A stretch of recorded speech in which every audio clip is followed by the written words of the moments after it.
22 de noviembre del año 2022 cumple 34 años de haber muerto el gran arquitecto mexicano Luis Barragán.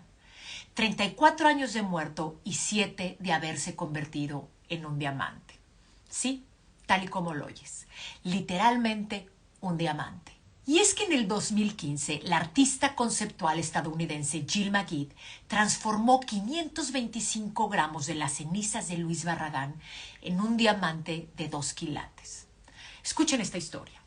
En el 2012, Jill Magid no conocía ni a Barragán ni a su arquitectura, cuando de casualidad se encontró con la casa estudio del arquitecto en la Ciudad de México. Y ahí se enteró de que el archivo profesional, el archivo de trabajo que había pertenecido a Barragán y que era parte de su legado, no se conservaba en México, sino que se encontraba en Suiza. Magid, cuyo trabajo artístico envuelve cuestionar las estructuras de poder y el acceso al arte, emprende entonces un proyecto de 5 años llamado The Barragan Archives, los archivos Barragán. Este proyecto de Magid culmina con un documental llamado The Proposal, la propuesta. En este largometraje, Magid nos cuenta que al morir Barragán en 1988 se dividió su legado. Su archivo personal y su arquitectura están en México, pero su archivo de trabajo con miles de dibujos, negativos, fotos, modelos y demás fue comprado por el dueño de la compañía suiza de muebles Vitra. Y durante los últimos 20 años, el archivo de Barragán había estado cerrado al público, inaccesible, dentro del edificio sede de Vitra en Suiza. Rolf Filbaum, dueño de Vitra, se enteró de que el famoso corredor de arte neoyorquino Max Protect tenía el archivo a consignación y estaba buscando comprador. Filbaum se acercó a Protect haciéndole saber que estaba interesado en comprar el archivo completo. Este archivo iba a ser el regalo de compromiso de Filbaum para su novia, la italiana Federica Zanco. Así, en 1995, el dueño de Vitra compró el archivo de trabajo del único arquitecto mexicano ganador del premio Pritzker, para luego proceder a registrar el nombre de Barragán como marca registrada y establecer The Barragán Foundation, de la cual su nueva esposa Federica Zanco ha sido directora desde entonces. Luis Barragán menciona este archivo en su testamento. El arquitecto, quien nunca se casó ni tuvo hijos, lo hereda a Raúl Ferrera Torres, su amigo y último socio, quien lo guarda con devoción durante sus años de vida. Pero al morir Ferrera Torres en 1992, lo lega a su mujer Rosario Uranga. Uranga decide muy pronto vender este archivo, y al no encontrar comprador en México en 2 años, se le hizo fácil venderlo fuera del país. Vitra pagó $2,5 millones por este archivo. Estamos hablando de un archivo gigantesco, que de acuerdo con la misma Rosario Uranga, pesaba alrededor de 1,000 kilos. 1,000 kilos del trabajo de este genio mexicano. Fotos, dibujos, diapositivas, negativos, publicaciones, manuscritos, muebles, objetos y todo el peso de su talento en esos miles y miles de papeles que ahora pertenecían a una corporación suiza. Jill Magid, la artista estadounidense de la que hablamos, escribió repetidamente a Federica Zanco solicitando tener acceso al archivo para estudiarlo, a lo cual siempre obtuvo una respuesta negativa. Con tenacidad y sin perder la esperanza, más tarde Magid invita a Zanco a colaborar con ella en una exhibición en Nueva York sobre el trabajo de Barragán, a lo cual Zanco respondió que no le era posible colaborar y aprovechaba para recordarle las implicaciones de derechos de autor que podía tener exhibir trabajos de Barragán que cayeran sobre la marca registrada de la que Vitra es poseedora. Y es que en 1995 Vitra obtuvo mucho más que el archivo físico. La corporación también obtuvo los derechos de propiedad intelectual de todos los trabajos de Barragán. Esto le da derecho de controlar ampliamente la representación visual de su trabajo arquitectónico, aún sin tener que ser propietarios de sus edificios físicos. Estos derechos están estrictamente aplicados y la reproducción de cualquier obra de Barragán está prohibida si no se obtiene autorización previa de Vitra. El conocido fotógrafo René Burri, por ejemplo, tomó un gran número de fotografías de la obra de Barragán en los años 60, mucho antes de que el archivo fuera comprado. Burri es dueño de las fotografías, pero The Barragán Foundation controla su circulación.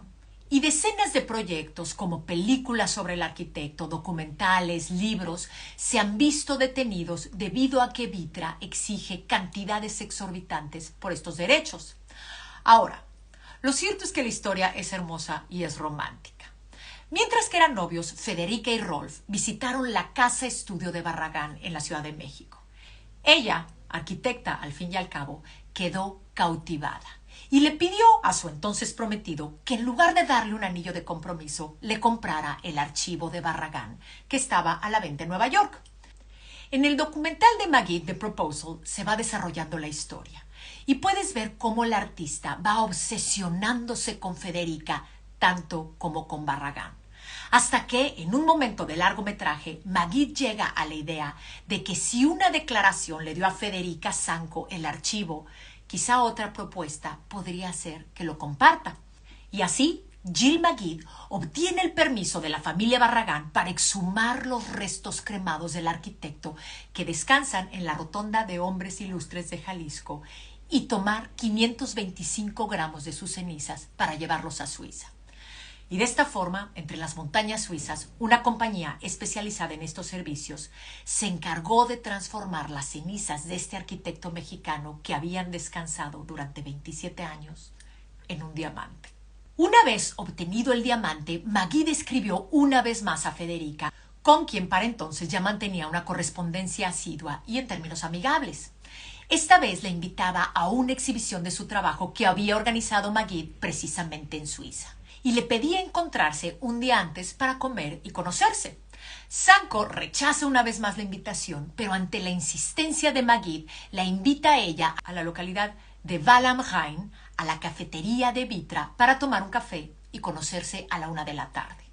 Magid llega a la cita antes de la hora convenida y se sienta convenientemente en una mesa afuera del café, donde las cámaras de su documental pudieran grabar toda la conversación con Zanco sin que ésta lo notara. Este encuentro era importantísimo para Magid porque sería la escena cumbre de su película. De repente llega Federica y se saludan y le dice a Magid: ya estamos sentados adentro. Magid no esperaba que Zanco viniera acompañada de su marido.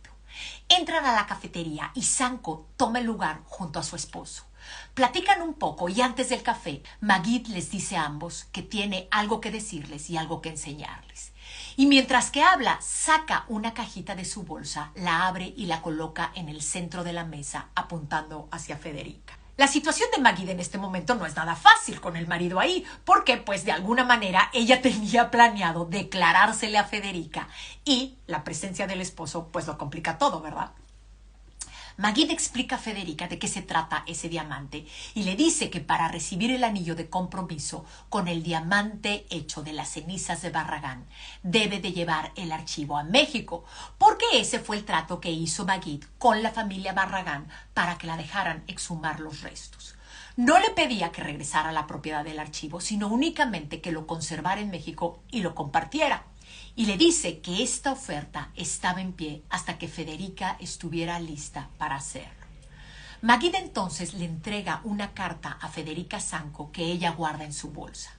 Días después, Federica contesta esta carta a Magid diciendo que ha transgiversado las cosas con su proyecto artístico y que ha inventado un personaje llamado Federica Zanco que no tiene nada que ver con ella. Magid documentó visualmente cada paso de su proyecto y lo sacó a la luz en el 2018. Este documental termina con Magid leyendo una copia de la carta de la declaración que le dio a Zanco. El anillo siempre estará ahí para ti y solo para ti, en el momento en que estés lista para abrir el archivo para el público en México, lo cual a la fecha no ha pasado. Pero finalmente, el verano pasado del 2022, el archivo Barragán se abrió al público, no en México, sino en el Vitra Design Museum en Val am Rhein, Alemania, frontera con Suiza. Este archivo está en exhibición permanente en una sala que lleva el nombre de Barragán. Y si todo sale como lo planeo, en enero iré personalmente a ver con mis propios ojos este archivo que estuvo guardado durante 20 años. Este archivo de trabajo de Luis Barragán, artista, poeta, arquitecto mexicano. Cuento las obras.